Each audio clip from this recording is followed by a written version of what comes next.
চাঁপাইনবাবগঞ্জের এই মাঠটা দেখলেই মনে পড়ে যায় ১৯৮৫ সালের ১১ই মের কথা। আচ্ছা, এই মাঠের নিচে কি এখনও সেই রক্তের ঘ্রাণ পাওয়া যায়?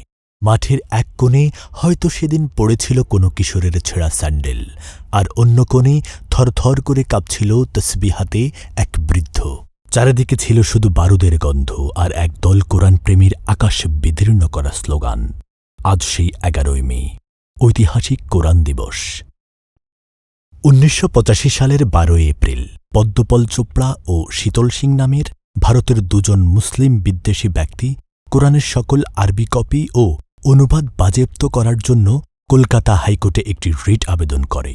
রিটের বিবৃতিটি ছিল, কোরআনে এমন কিছু আয়াত আছে যেখানে কাফির ও মুশরিকদের হত্যা ও তাদের বিরুদ্ধে যুদ্ধের প্রেরণা দেওয়া হয়েছে, তাই এই গ্রন্থ সাম্প্রদায়িক দাঙ্গার জন্ম দিতে পারে। বিচারক মিসেস পদ্মা খাস্তগীর এই মামলা গ্রহণ করেন এবং এ বিষয়ে ৩ সপ্তাহের মধ্যে অ্যাফিডাভিট প্রদানের জন্য রাজ্য সরকারের প্রতি নির্দেশ দেয়। এ সংবাদ ছড়িয়ে পড়লে সারা বিশ্বে প্রতিবাদের ঝড় ওঠে। ১০ই মে জুমার নামাজ শেষে বাইতুল মোকাররম জাতীয় মসজিদ থেকে ছাত্র জনতার মিছিল বের হয়, যাতে বাংলাদেশ পুলিশ সরকারের নির্দেশ মোতাবেক লাঠিচার্জ করে।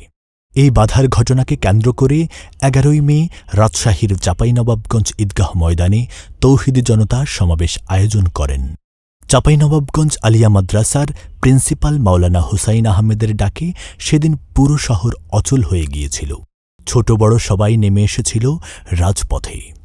সমাবেশের ৩ ঘণ্টা আগে প্রশাসনের পক্ষ থেকে আয়োজকদের ডেকে নিয়ে সমাবেশ বাতিলের জন্য চাপ প্রয়োগ করতে থাকে, কিন্তু নবাবগঞ্জের আশপাশ শিবগঞ্জ, গোদাগাড়ি, কানসাটসহ আশেপাশের লোকজন পূর্বেই এ সভার দাওয়াত পেয়েছিল। তারা সবাই প্রস্তুত ছিল সভায় যোগদানের জন্য। নির্দিষ্ট সময়ে মিছিলে মিছিলে ছেয়ে গেল সভাস্থল। জনতার এই সমাবেশের খবর পেয়ে কুখ্যাত ম্যাজিস্ট্রেট ওয়াহিদুজ্জামান মোল্লার নেতৃত্বে ছুটে এল পুলিশ। পুলিশের এক কথা, এখনই ময়দান খালি করে সবাইকে চলে যেতে হবে।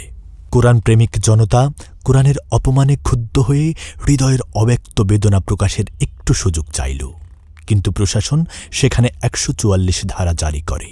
উপস্থিত জনতা শুধুমাত্র দোয়া করার অনুমতি চাইলে তৎকালীন ম্যাজিস্ট্রেট ওয়াহিদুজ্জামান মোল্লা তা না দিয়ে পুলিশকে গুলি করার নির্দেশ দেয়। মুহুর্মুহু গুলিতে মাটিতে লুটিয়ে পড়েন ১০ম শ্রেণীর ছাত্র শিবিরের কর্মী আব্দুল মতিন। হাসপাতালে নেওয়ার পর কর্মরত ডাক্তার তাকে মৃত ঘোষণা করে। এছাড়াও রশিদুল হক, শীষ মোহাম্মদ, ৮ম শ্রেণীর ছাত্র মোহাম্মদ সেলিমরাও একে একে শহীদ হন। সেই সাথে শাহাবুদ্দিন, কৃষক আলতাফুর রহমান সবুর, রিকশাচালক মুক্তার হোসেন ও রেল শ্রমিক নজরুল ইসলাম শহীদ হন। আহত হয় অর্ধশতাধিক মানুষ। এই আত্মত্যাগ বৃথা যায়নি। আন্দোলনের মুখে মাত্র ২ দিন পর ১৩ই মে কলকাতা হাইকোর্ট সেই মামলা খারিজ করে দেয়। কোরআনের সম্মান রক্ষা পায়, কিন্তু রক্তের দাগ কি মুছে যায়? ১১ই মে কেবলমাত্র একটি শোকের দিন নয়, এটি এক অটল বিশ্বাসের প্রতীক।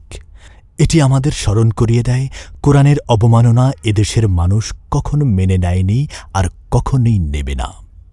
ঈমানের এই শপথ প্রজন্ম থেকে প্রজন্ম অটুট থাকবে।